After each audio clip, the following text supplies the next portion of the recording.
And good morning. It's Larry Sprinkle along with Chris Mulcahy. It is a Monday morning. It's back to work, back to school, and back to the reality of that time of the year when you have days which are perfect, like over the weekend.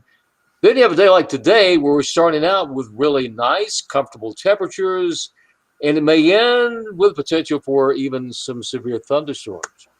It's the temperature difference, Larry. We Yeah. have the power of two cold fronts that are moving through this week. Number one's going to bring us down about 10 degrees, down to about 70 degrees, upper 60s. Number two on Thursday is going to bring us back even to the lower 60s on some days, lower to the mid 60s. So, yeah, a couple of shifts, big time. But number one does come with that severe weather threats. Yeah, and it's interesting. We've got to think most of the day should be okay. It's really as we get towards late afternoon, especially I think early evening, the potential for some heavy rain, even some severe thunderstorms. Winds could gust anywhere about 40 to 60 miles per hour, and explain that 5% threat, Chris. Okay, so the 5% threat, if you really dial this back, say if there is 20 thunderstorms in the area, that means about one of them, so 1 out of 20, that'd be 5%, would have the capability of having a severe gust to it. So about that 60 plus. So I know that doesn't really seem too small, but if you look at a line of thunderstorms, there's easily little 20 segments that all make up that line. So that is just showing whenever it's at a 5%, that's not super high, but it is going to be there. And then once it gets up to about that 15 to 20 percent, it's going to be much higher. And I think that there will be, especially the further north that you go, notice where the areas of orange, that percentage will be a little bit higher. Yeah, looking at the data that we have from our friends at the National Weather Service, who we stay in touch with, and a lot of the data is indicating that but a lot of that will be directed north. I would say up towards Raleigh, all the way into Virginia, maybe as far over, maybe towards Wilkes County. Now, if we get enough sun today, that's going to kind of fuel up the atmosphere, and that causes more instability. And with that, even though it's the month of October, we can get not only strong and severe thunderstorms, but, Chris, there's that isolated spin-up tornado chance as well. Yeah, and keyword, spin up. So these are very brief, and they're kind of a nightmare as far as meteorologists go, because a lot of times when we get the tornado warning, the tornado has already happened. Just because within a 1 minute, most 2 minutes, it's usually in that range, less than a minute to 2 minutes that they're happening. And I was looking at what's called our HRRR rotation tracks, and I've seen days that haven't had one of these tags that have a lot more.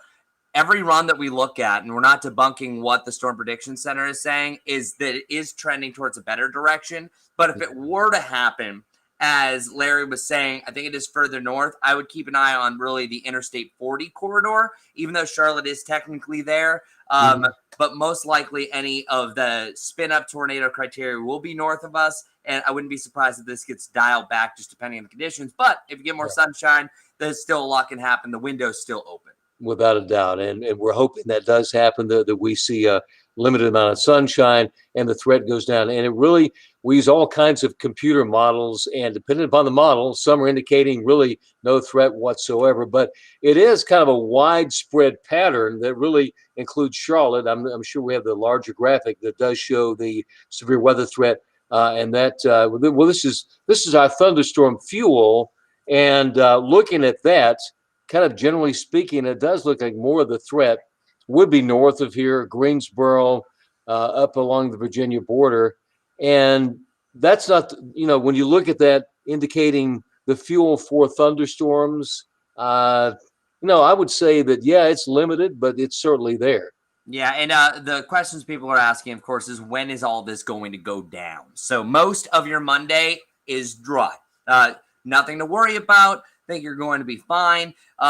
There will be the saying, say, if you pull up your WCNC app, that you're probably going to see early to mid-afternoon that storms are starting to work their way into the mountains. So I would really say Charlotte, Larry, you were saying a window of 6 to 10, but I think that we need to be weather aware after 4 o'clock. I think 4 o'clock is going to be one of those things, because oftentimes with these lines, if there are gusty winds with it, they start to accelerate kind of downslope from the mountain. So anytime mid-afternoon through the evening, but then once that line crosses, then you're pretty much done for the day.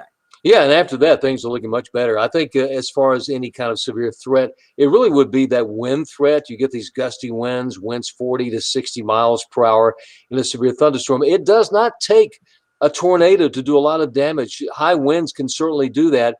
And if we get enough rain, and I think our rain is going to be limited. It's not going to be heavy rain, but enough rain is going to loosen the soil up, and that means the tree root systems is affected by this. So we could get some tree damage, isolated tornado threat, and maybe the smallest, the pea to dime size hail. And getting a couple more questions here. Sarah Jones Price says, what about blowing rocks? So going through that, I think for the mountains, once you get to about the early to mid afternoon, once you get to the foothills to Charlotte, we're talking about mid to late afternoon to the early evening. I will kind of put an asterisk here. As meteorologists, I think this last month has kind of been a nightmare because every rain chance we have had has fizzled out, has not really come to fruition. It has. I'm not debunking everything that we're saying, but I think there's a better chance that less people will see severe weather along this line. Now, this is the best chance that we've had, I would say, probably for weeks that we've actually had a severe tag. So I still want you to stay weather aware, but don't be surprised if you might just get a quick passing rain and that's it. Yeah, this is not a system with a lot of heavy rain. We're not expecting any. It's going to be moving so quickly. Not expecting a big a big flood threat with this. Although we do need rain for the month. We're almost 2 inches below where we should be for the year. Almost 4 inches below. So it's been very dry. It'd be nice to have sustained rain. But the good news about that, I think on Thursday it's going to be cool and it's rain and no storms. Yeah, and maybe a nice little soaking rain. But yeah, for the first time, we will be a 60-degree rain is not a fun time. So something to look forward to, right? Yeah, that's it. All right. Well, just remember, we're here throughout the day. Chris will be here at 11:30 on our news, 11:30, and obviously be here tomorrow morning. Brad's here this afternoon. So thanks a lot for watching and be weather aware. Get our app. You can obviously tune in to WCNC TV. We're here 24/7. Take care. Have a good day.